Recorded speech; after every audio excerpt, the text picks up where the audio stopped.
Isang traffic enforcer na naman ang nalagay sa alanganin ng buhay habang siya ay nasa kalangitan ng kanyang trabaho.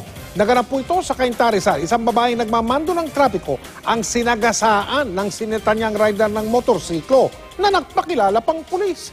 Nakatutok si Susan Enriquez.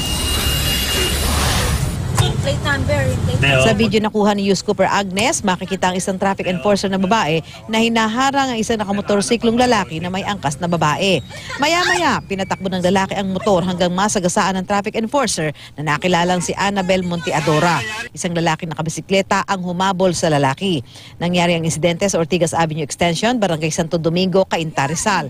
Nakausap namin si Monteadora, hindi pa rin siya makalakad ng maayos. Kwento niya, hinarang niya ang lalaki dahil nagtangkang tumawid sa pedestrian lane. Pero sa halip na sumunod sa kanya, minura at sinigawan pa raw siya nito at nagpakilala pang pulis.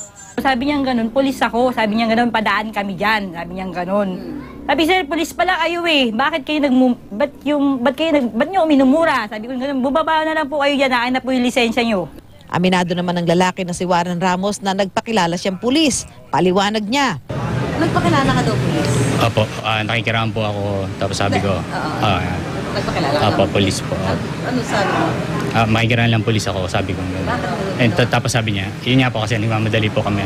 Sa investigasyon ng pulisya, lumalabas na tinangkantakasan ng suspect ang pangyayari. Naaresto lang ito ng isang pulis na nagkataong nasa gasoline station na malapit sa pinangyarihan ng insidente. Bukod sa kaso ng pagsagasa kay Monteadora, iba't ibang reklamo pa ang iniharap kay Ramos, kabilang ang driving without license. Nirekomenda natin na pasampa ng kaso sa prosecutor ng reckless imprudence, assaulting in physical injury, and then no CR carried nung mga yun. Walang papel yung motor niya. Susan Enriquez, Nakatutok, 24 Oras.